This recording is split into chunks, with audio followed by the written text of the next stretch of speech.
sebaik-baik harta di tangan orang-orang soleh. Jadi kita memang butuh kekuatan uang, kekuatan dana ini kita butuh. Karena dakwah ini tidak mungkin akan berjalan tanpa uang.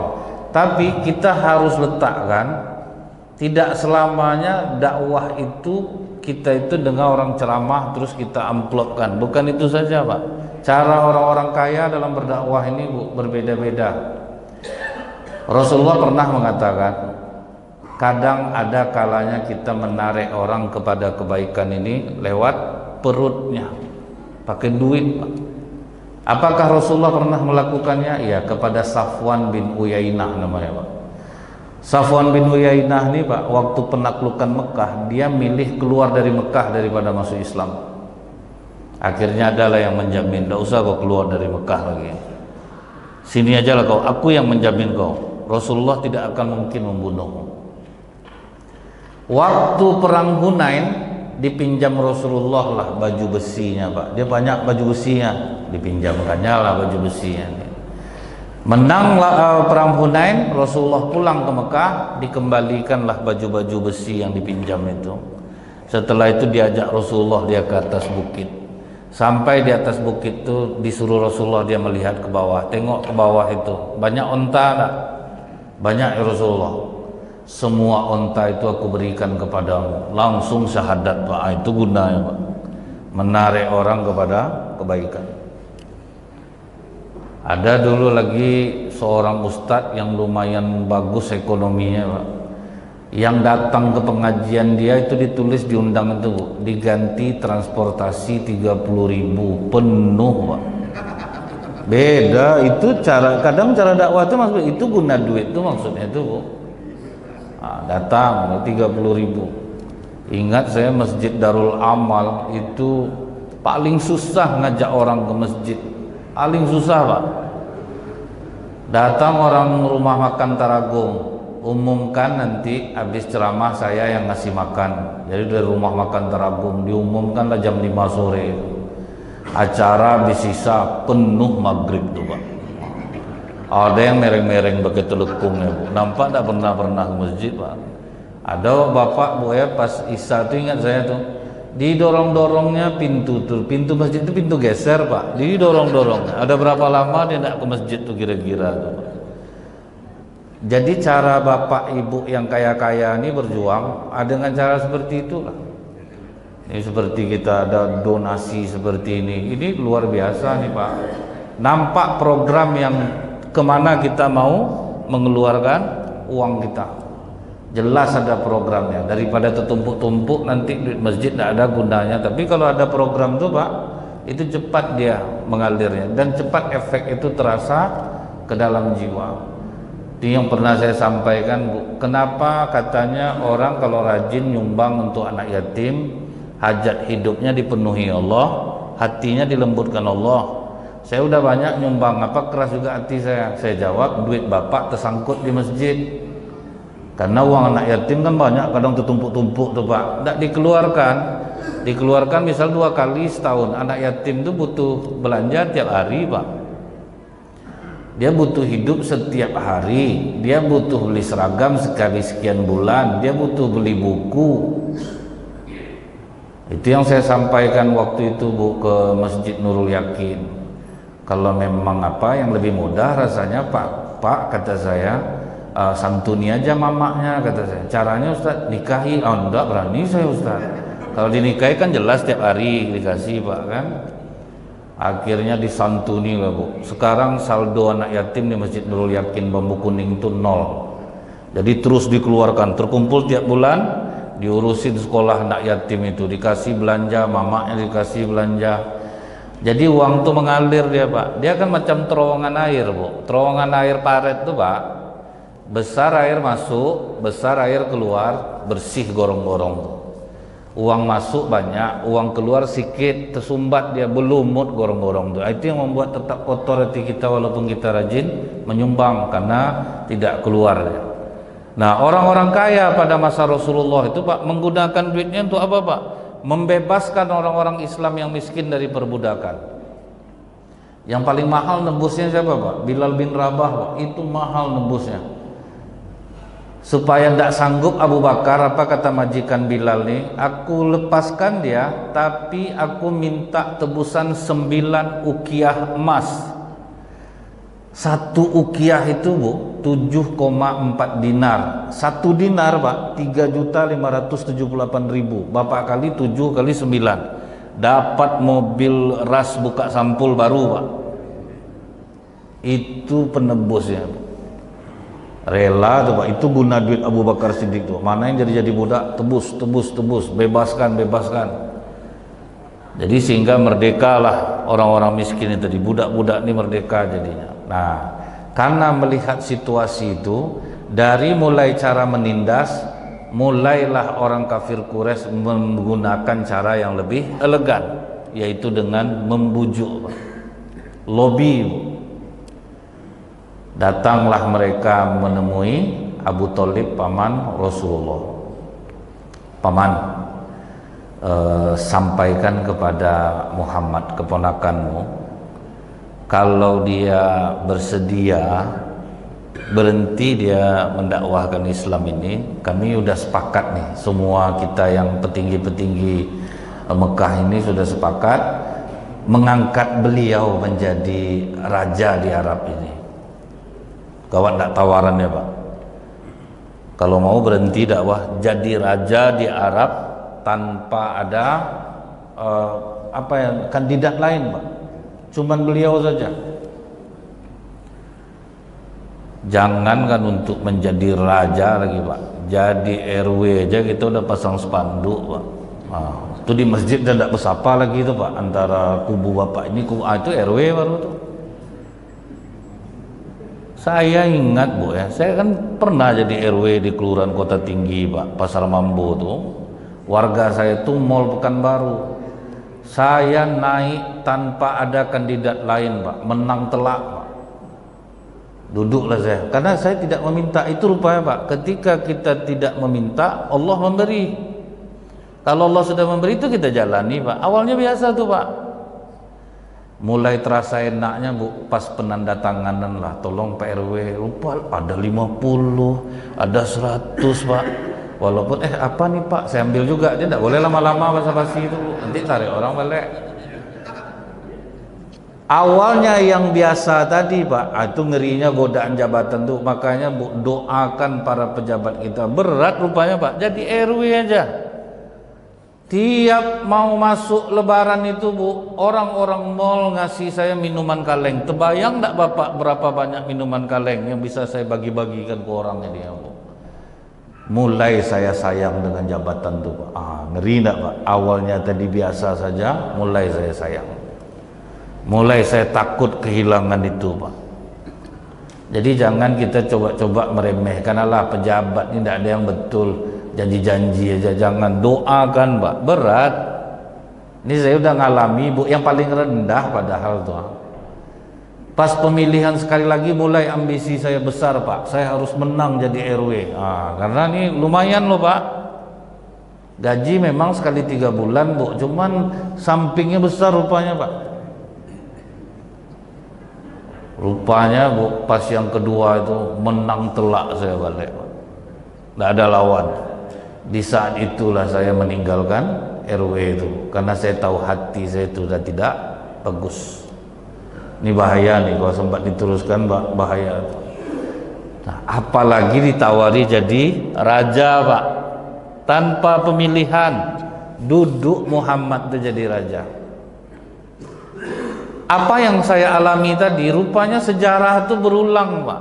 Ini juga pernah terjadi pada diri Talut. Kalau kita membaca surah Al-Baqarah 246, 247, 248, pasti kita tidak kaget lagi dengan perubahan para pejabat di zaman sekarang. Makanya kita harus mendoakan Bu, berat. Orang Bani Israel di 246 Al-Baqarah itu Pak, orang Bani Israel minta kepada Nabi mereka, angkatlah untuk kami seorang raja. Kami akan janji hormat sama dia, kami akan berjuang bersamanya untuk melawan Jalut. diadakanlah pemilihan oleh Nabi Samuel. Mungkin Bapak masih ingat, kalau Allah yang mengadakan pemilihan biaya ringan, Pak. Syaratnya cuma apa, Pak? Siapa yang sama tingginya dengan tongkat Nabi Samuel jadi raja Bani Israel. Tidak perlu kotak suara, Pak. Diukur aja tinggi orang, sama tingginya jadi raja dia.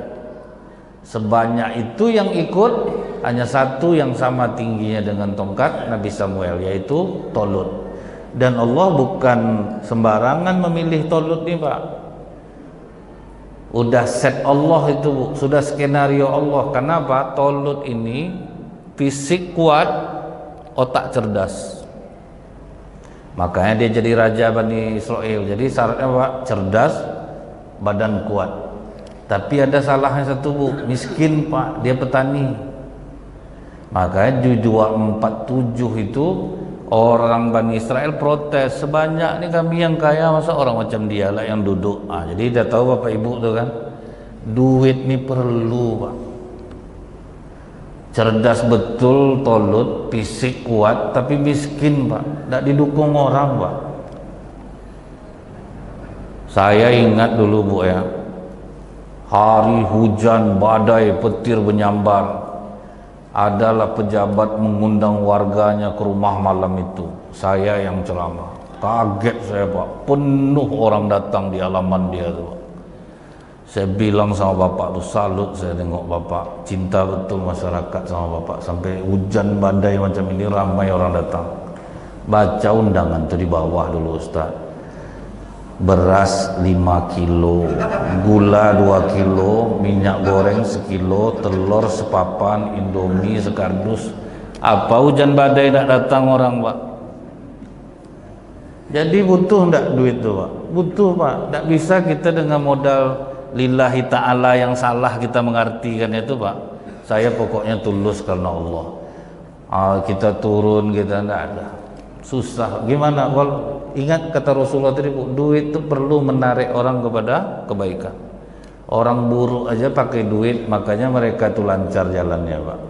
Tapi dia gunakan dengan cara yang salah. Karena orang-orang baik menyalahartikan itu, Pak. Tidak boleh gitu. Tidak bisa seperti itu. Itu kita berarti menyogok orang nama itu. Tidak bisa. Bukan itu maksudnya itu, Pak.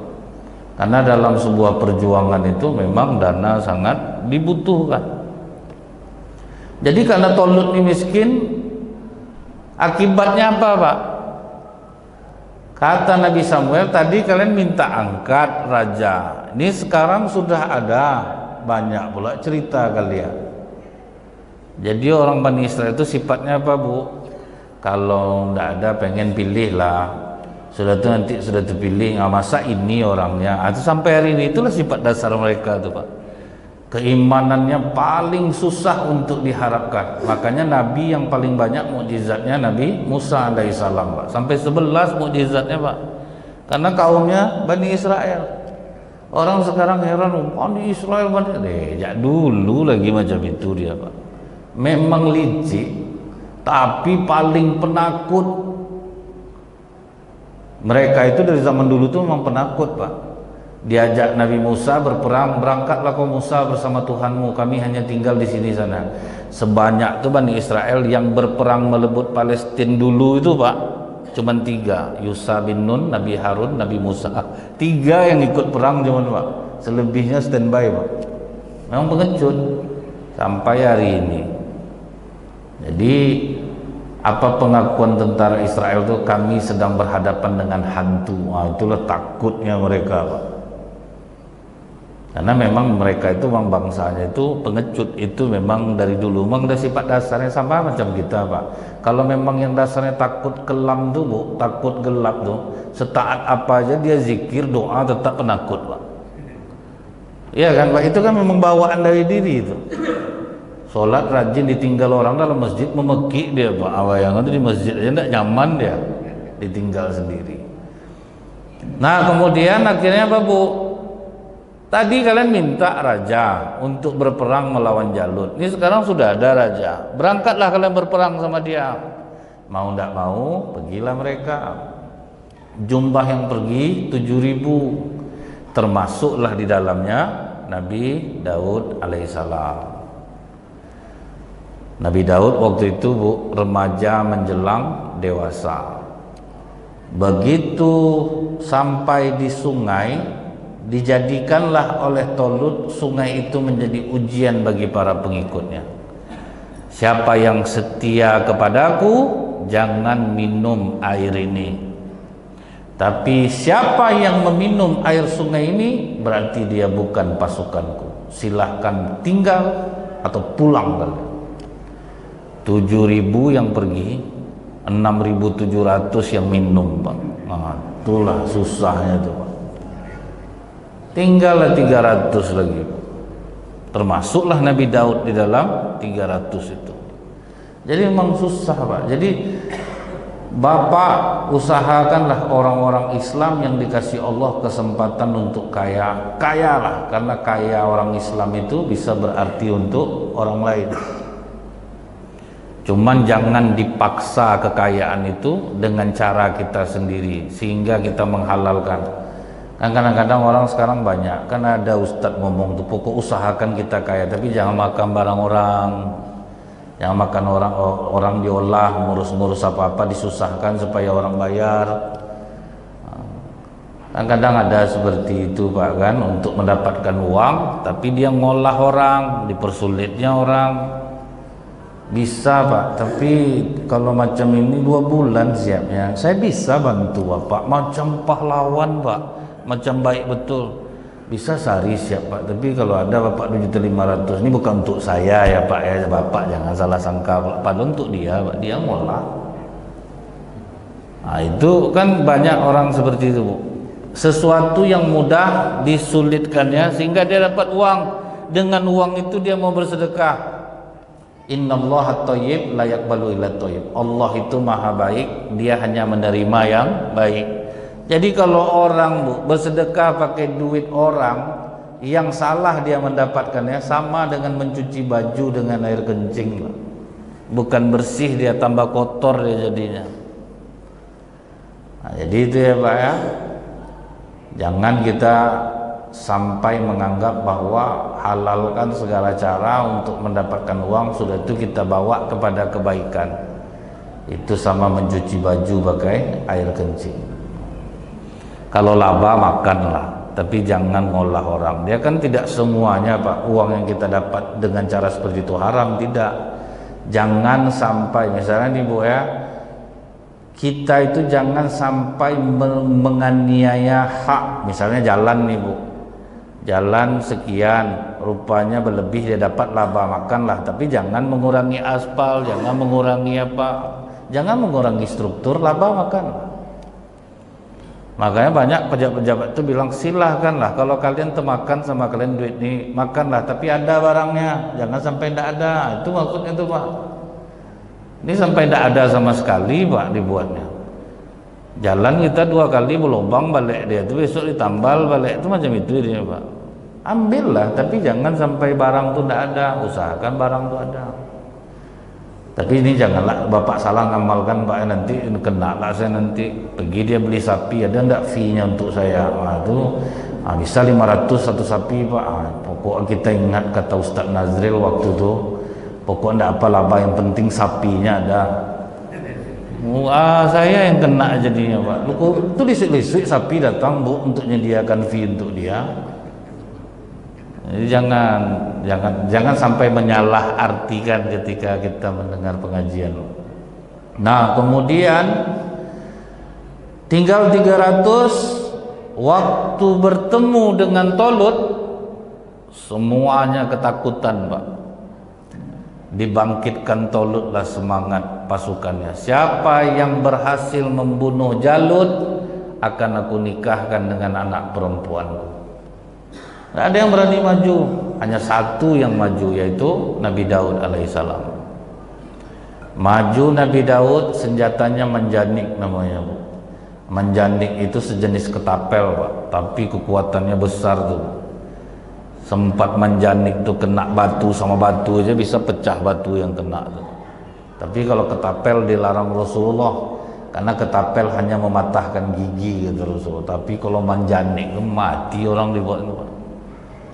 kenalah topeng besi Jalut. Jadi Nabi Daud bukan fight dengan Jalut, karena Jalut besar Pak, pakai manjanik tu lah, 3 buah batu tersungkurlah Jalut, pecah tengkoraknya kena manjanik Nabi Daud, padahal dia udah pakai topeng besi itu.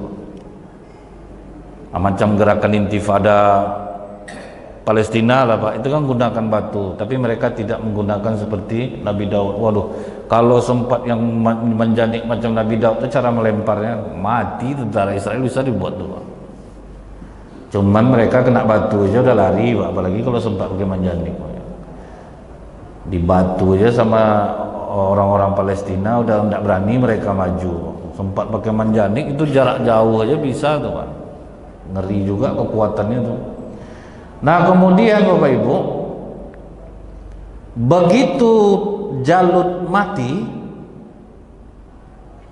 semua masyarakat waktu itu mengeluh-elukan Nabi Daud. Hidup Daud, hidup Daud. Wah banyaklah kalau macam sekarang nih FYP Pak, di TikTok itu aja keluar tuh Bu, Twitter itu aja berhari-hari itu Pak, Nabi Daud berhasil membunuh Jalut. Pokoknya popularitas Nabi Daud langsung melejit dalam beberapa hari. Followernya banyak Pak, banyak, semua orang mengeluh-elukan Nabi Daud. Ketika popularitas Nabi Daud melejit, Tolut yang tadinya dipilih oleh Allah melalui Nabi Samuel sakit hatinya dengan Nabi Daud. Ngeri enggak jabatan itu Pak? Ini Tolut Allah yang angkatnya lewat Nabi Samuel. Nabi Daud naik namanya, benci mertuanya, kan dinikahinya sama anak gadisnya Pak. Kok Daud aja yang tersebut-sebut sama orang? Nah itulah ujian jabatan itu beratnya. Yang mudah Allah lantik aja bisa meleset jadinya, apalagi yang kita menunjuknya Pak. Jadi kalau kita sudah menunjuk orang untuk menjadi wakil kita, banyak-banyak doakan, karena itu berat Bu. Jangan salahkan orang berubah, karena itu berat. Dan kadang membuat wakil-wakil kita ini berubah karena kita juga. Kalau wakil kita sudah dia naik jadi anggota dewan, dia itu memikirkan banyak orang, jangan sentimen pribadi kita aja Pak. Ini dia minta tolong pribadi itu tidak dapat, langsung diburuk-buruk katanya Bapak nih. Kadang kasihan kita nengok anggota dewan ini apa Bu, sampai istrinya hamil mau melahirkan pun ke anggota dewan juga dia minta bantu Pak. Sampai anggota dewan ini bilang, saya padahal tidak ikut campur Ustaz, tapi yang hamil dia saya yang kena. Pokoknya segala macam masalah ke anggota dewan. Setelah itu kita nanti mudah mengatakan berubah, dia dulu minta suara. Tidak usah itu, doakan. Kemudian jangan ada kepentingan pribadi kita yang terselit, masukkan anak saya sini, masukkan yang betul-betul aja lah, yang menjadi kewajiban beliau itu yang kita minta, bukan urusan pribadi kita. Ini Tolut berubah jadinya, sakit hati dia sama menantunya sendiri, sampai ke tingkat apa Pak? Ingin membunuh Nabi Daud. Asal ada pemberontakan terjadi, dikirimnya Nabi Daud, pergi situ Daud, 10 orang aja ya, maksudnya 10 orang itu supaya gampang mati ya Pak. Rupanya hidup terus, menang terus. Terang-terangan akhirnya Tolut ingin membunuh Nabi Daud. Nabi Daud lari dari kerajaan, kemudian disusul oleh mertuanya. Karena mertuanya capek, tertidur, nampak oleh Nabi Daud dari atas bukit, turun dia ke bawah, ditusukkannya mata panah itu ke hadapan muka mertuanya. Terkejut mertuanya, terbangun. Kata Nabi Daud, kalau aku menginginkan kekuasaanmu ayah, mudah bagiku untuk melenyapkan kau saat ini, tapi aku tidak mau. Akhirnya sadarlah Tolut, berhenti jadi raja, kembali menjadi masyarakat biasa, naiklah Nabi Daud sebagai Raja Bani Israel. Itulah ngerinya sebuah jabatan. Jadi jangan kita gampang Bu menghina-hina pejabat kita, memang berat tuh.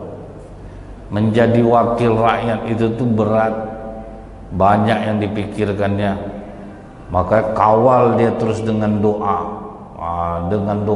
doakan yang baik-baik. Waktu Nabi Daud menjadi raja Bu, Nabi Daud kan punya dua orang anak, Pak. Satu namanya Absalom, satu namanya Sulaiman. Nah, di umur Nabi Sulaiman ini umur 15 itu sudah sering dibawa oleh Nabi Daud, Pak. Karena dia memiliki kecerdasan di atas rata-rata. Jadi ingat Bu ya, cerdas itu pemberian Allah. Ada yang kita usahakan baru bisa jadi cerdas, tapi ada memang orang yang dikasih Allah kecerdasan. Kalau kita lihat anak-anak di kampung-kampung, makannya nasi putih pakai garam, susu dodotnya teh kasih gula sedikit. Tapi cerdas-cerdas, Pak. Itu memang pemberian Allah.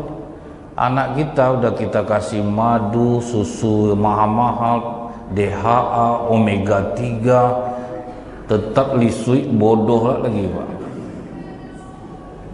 Jadi dia memang ada kecerdasan itu diusahakan. Makanya Pak, kenali kelebihan kita masing-masing. Makanya Bu, misal macam orang-orang kami ini, terus oh hebat nih Ustadz nih, kita suruh aja lah duduk jadi anggota dewan. Jangan Pak, itu bukan bidang kami, bisa hancur dibuatnya. Jadi kita bidang kita tuh sudah masing-masing Pak. Kenali kelebihan kita, di situ kita nanti akan berjaya jadinya. Nah makanya cerdasnya Nabi Sulaiman ini karena di atas rata-rata, asal ada persidangan di kerajaan, ayahnya selalu meminta pendapat Nabi Sulaiman. Bukti kecerdasan itu apa Bu? Ada dua orang perempuan berebut bayi. Kisah bayi tertukar di zaman sekarang tuh Pak, udah ada di zaman Nabi Sulaiman. Ribut, yang ini enggak, ini anak aku, tengoklah matanya. Enggak, ini anak aku, ini tengoklah hidungnya sama aku, macam-macam lah. Akhirnya waktu di sidang, Ibu B bicara dengan Nabi Daud dan omongannya sangat masuk akal dan bisa diterima. Sementara omongan Ibu A tidak masuk akal dan tidak bisa diterima. Maka Nabi Daud memenangkan Ibu B. Dikasihlah bayi itu kepada Ibu B. Kata Nabi Sulaiman, maaf ayah, bolehkah aku ikut dalam masalah ini? Oh silakan Sulaiman. Jadi kan ibu ini berdua nih mengaku bayinya, satu punya ibu juga mengatakan ini punya saya. Supaya adil, kata Nabi Sulaiman, saya akan belah dua bayi ini, masing-masing mendapat separuhnya. Apakah Ibu B setuju? Oh setuju Sulaiman. Apakah Ibu A setuju? Oh enggak, saya berbohong, sebetulnya bayi ini bukan punya saya, tapi Ibu B yang punya. Maka Nabi Sulaiman mengambil bayi itu, memberikannya kepada Ibu A. Terkejut Ibu B, loh kok enggak saya? Tidak ada seorang ibu kandung yang mau anaknya dibelah dua, tapi kau menyetujuinya. Nah, ini bayi milik Ibu A. Cuman Ibu B ini kenapa tadi dimenangkan oleh Nabi Daud? Pandai ngomong Pak. Dia pandai menjelaskan. Nah itulah kadang-kadang Bu ya, kesulitan orang-orang benar tapi dia susah ngomong Pak. Nah, itu akhirnya tidak dipercaya. Akhirnya kita pakai orang-orang yang ngomongnya bagus, sebetulnya hatinya jahat. Dia tidak pandai ngomong nih, kan ada orang memang tidak pandai dia ngomong, padahal dia betul. Jadi kalau pas kita nampak orang berdebat tuh Bu, yang satu nih kita tahu dia orang baik tapi tidak pandai ngomong Pak, akhirnya tetap yang buruk, akhirnya yang pasti menang. Itu bukti kecerdasan Nabi Sulaiman alaihissalam. Orang masalah kebun datang dua orang laki-laki. Apa masalah kalian? Kebun aku mau panen, masuk kambing dia, dirusaknya hasil panen aku, dimakannya. Kata Nabi Daud, serahkan semua kambingmu kepada pemilik kebun sebagai ganti rugi. Kata Nabi Sulaiman, maaf ayah, seharusnya begini saja menurut aku ayah, yang punya kambing berikan kambingnya kepada pemilik kebun untuk dimanfaatkan. Sembari itu, yang pemilik kambing ini perbaiki kebun orang yang punya kebun ini sampai pula dia mau panen. Setelah mau panen, maka pemilik kebun harus mengembalikan lagi kambing-kambing kepada pemiliknya. Jadi tidak ada yang dirugikan. Oh iya betul, betul Sulaiman, kau benar. Akhirnya dipakailah pendapat Nabi Sulaiman. Nabi Sulaiman sering dibawa-bawa bapaknya, abangnya sakit hati. Ini jabatan lagi nih Pak. Ini nampaknya adek aku yang bakal jadi raja nih, tidak bisa nih. Udah sering betul bapak bawa-bawa dia kemana? Anak Nabi itu Pak. Kurang doa apa kira-kira Nabi Daud untuk anaknya? Jadi bapak ibu jangan terkecil hati Pak. Anak payah dikasih tahu. Nabi Daud kurang doa apa? Amalan Nabi Daud itu belum ada orang mengalahkan puasa cara Nabi Daud lagi itu Pak. Sehari puasa, sehari enggak. 4 hari ibadah dalam seminggu. 3 hari cuman dia bekerja untuk melayani masyarakat. 4 hari itu khusus oleh Nabi Daud.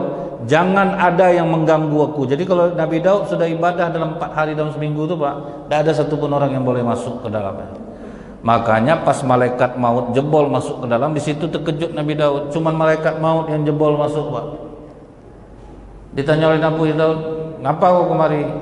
"Aku tuh membuat ramai penghuni kubur, membuat sepi penghuni rumah." Baru sadar Nabi Daud, yang jebol masuk ini adalah malaikat maut.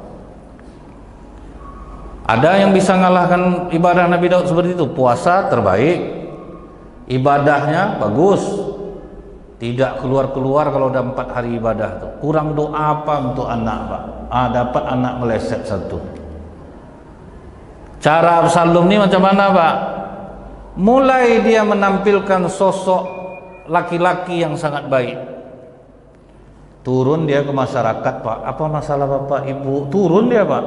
Jadi ini apa yang dilakukan orang sekarang turun-turun sebelum pemilihan tuh udah dibuat oleh Absalom tuh Pak. Abang Nabi Sulaiman pertama yang melakukan itu.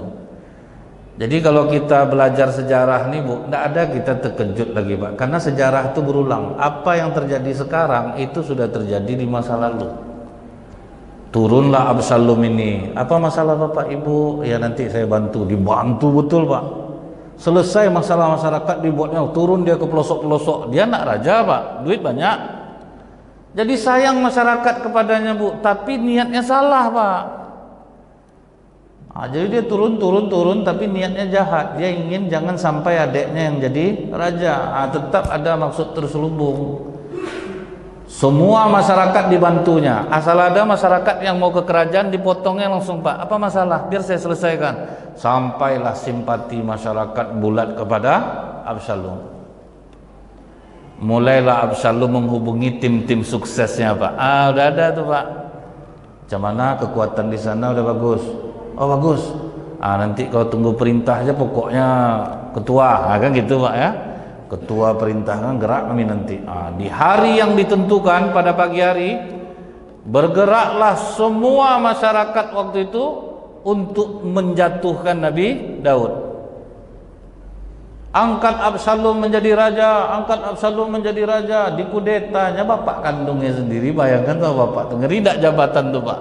Bapak kandungnya dikudetanya. Apa yang dilakukan Nabi Daud? Menyuruh seluruh yang di istana untuk menyingkir, termasuk pasukan-pasukan kesayangannya Pak. Jangan sampai terlibat sama anakku. Ditinggalkannya lah kerajaan tuh. Dikudetalah Nabi Daud alaihissalam. Ngeri enggak godaan jabatan tuh Pak? Anak kandung mengkudeta bapaknya sendiri. Jadi jangan heran kalau ada terjadi itu seperti sekarang tuh. Udah terjadi di masa lalu semua. Lebih parah lah lagi Pak. Lari Nabi Daud Bu, bermunajat kepada Allah. Apa yang harus dia lakukan? Akhirnya Nabi Daud memutuskan untuk melakukan kontraaksi, rebut balik. Tapi pesan Nabi Daud kepada tentara khususnya apa Bu? Jangan sampai anakku terbunuh. Yang cinta kepada anak ini tetap juga Pak. Jangan sampai anakku terbunuh. Tapi waktu perebutan kembali kerajaan itu, qadarullah tidak bisa dihindari, Absalom akhirnya terbunuh. Naiklah Nabi Daud lagi menjadi raja, barulah nanti digantikan oleh Nabi Sulaiman alaihissalam. Ngeri Bu kalau soal ujian jabatan kekuasaan di. Nah, pas Nabi Sulaiman menjadi raja, adil, makmur. Karena apa Pak? Nabi Sulaiman kaya raya Pak. Itu gunanya kadang Pak. Pemimpin kaya raya, duit banyak, tidak bisa diatur orang, dia berduit Pak. Makanya Ratu Balkis ketika coba menyogok Nabi Sulaiman, bawa balik barang-barang kau nih, bawa balik. pokok ndak mau kalian menerima tauhid, aku gempur daerah kalian. Ndak bisa disogok Pak, suruh. Pas datang Ratu Balkis langsung malu ditengoknya istana Nabi Sulaiman bagus besar. Itu gunanya Pak. Kalau kita tak berduit macam kami ustaz-ustaz ni Bu, kalau tak berduit Bu, azab Pak dibawa orang ke sini. Pilihlah bapak ini Bu-ibu, dia baik, dapat amplop 5 juta Pak. Kan awak payah hidup. Tapi kalau misalnya kita berduit, nanti tolong sampaikan ustaz, oh tak pandai saya itu Pak. Saya kalau ceramah aja, kalau mempromosikan bapak saya tak kenal sama bapak. Bisa Bu. Ini segini Ustaz, enggak maaf Pak, saya ada. Kan enak tuh Pak. Tapi kalau tambah banyak dia masuklah sini Pak. Bagus. Payah Bu. Itu gunanya. Saya sangat ingin sekali kalau ustaz-ustaz ini harus dia punya usaha, dia harus independen. Kalau enggak dia bisa dibayar orang Pak, dibeli orang, dia enggak berduit. Payah hidupnya. Ustaz bisa ceramah Jumat malam di desa kami Ustaz, berangkat agak sore. Sebentar saya tengok jadwal. Bisa Pak, bisa. Habis sisa caranya Ustaz, jam-jam 4 sore bolehlah Ustaz berangkat. Iyalah. Sejam setelah yang pertama nelfon yang kedua, Ustaz terlambatlah kami mungkin nelfon Ustaz mendadak nih Ustaz. Apa tuh Pak? Hari Jumat Pak Daisa Ustaz di kampung kami. Jam 2 lah berangkat, agak jauh juga nih Ustaz. Waduh minta maaf saya Pak, saya sudah ada jadwal. Itulah Ustaz kata pengurus, kalau Ustaz bisa datang sekian juta untuk dia jam berapa tadi Pak? Berubah sekali itu Pak. Itu payahnya Bu. Cobalah 3 bulan mau puasa kemarin, gaji memparipurnakan tertahan Pak. Itu suara muazin dah rendah semua itu Pak. Karena tidak cair Bu. Imam udah rendah suaranya. Pas masuk bulan Ramadan terkejut saya Pak, nyaring suara imam balik. Ini cair nih. Rupanya iya Bu, pengaruh dia Pak duit itu. Jadi makanya Bu ya, Nabi Sulaiman itu tidak bisa diolah-olah dia Pak, dia kaya. Ibu ada dengar berita beberapa minggu yang lalu, kepala desa di demo masyarakatnya bukan karena dia jahat Pak, karena terlalu baik Pak. Dia kaya, dia juragan tebu Pak. Duit gajinya tidak diambil, jadi enak dia melayani masyarakat tuh Pak. Akhirnya di demo masyarakat karena dia tidak mau naik lagi Pak. Memohon masyarakatnya mendemo dia, kami pokoknya ingin Bapak naik lagi. Di mana ada sejarah ini terjadi Pak. Itu gunanya Pak. Kalau kita kaya, soleh, agak aman jantung kita nih Pak. Kalau tidak bisa dibayar orang kita nih. Kata ibu macam-macam kami ini baiklah hati kami ini. Tidak ada Pak, sama. Kalau tidak berduit tuh Pak, otomatis kan akhirnya kita memohon-mohon ke orang. Saya cantanya sama Bapak Ibu, Bapak Wakil Gubernur selalu hadir di pengajian saya di Masjid Nurul Yakin. Cari satu aja foto saya, tidak akan Bapak jumpai. Cari satu aja foto saya sama Pak Sam, tidak akan pernah Bapak Ibu jumpai. Karena bukan saya so hebat pula Pak, nanti saya jadi jahat, kawan pejabat saya manfaatkan orang. Itu yang saya hindari itu. Kemudian supaya apa? Jangan pula saya menjilat-jilat gitu Pak kan. Tolonglah Pak, ada apa sedikit nih Pak, mau beli buku, mau ini. Tentu menjilat saya jadinya Pak, ini kawan pejabat. Itu yang dihindari itu. Makanya jangan sampai kita menghina para pejabat, karena jadi pejabat itu berat. Kalaupun Bapak ingin menjadi penguasa, usahakan berduit Pak. Karena kalau Bapak berduit, agak aman nanti hati Bapak. Karena Bapak tidak bisa dibeli orang, karena Bapak punya uang. Tapi kalau yang tidak berduit, utamakan kejujuran aja. Kadang kan kita ada juga nih Pak, memang ekonomi kurang, tapi kita bagus, boleh kita mempromosikan diri seperti yang dilakukan oleh Nabi Yusuf alaihissalam. Nabi Yusuf dia yang minta jabatan tuh Pak. Angkat aku menjadi penguasa negeri ini Tuhan, karena aku orang yang amanah dan bisa dipercaya. Kalau orang seperti itu silahkan maju, dia boleh memintanya. Mungkin ini saja yang bisa saya sampaikan, tapi jangan pula sampai dianggap ini Ustaz tadi aku kena tembak dari tadi. Enggak Pak ya. Ini supaya untuk kita semua Tidak ada maksud untuk mengenakan orang, rasanya jauh saya dari sifat seperti itu, nyindir orang atau tidak, sama sekali tidak. Ini memang sejarah yang pernah terjadi. Subhanakallahumma bihamdika asyhadu an la ilaha illa anta astaghfiruka wa atubu ilaik. Assalamualaikum warahmatullahi wabarakatuh.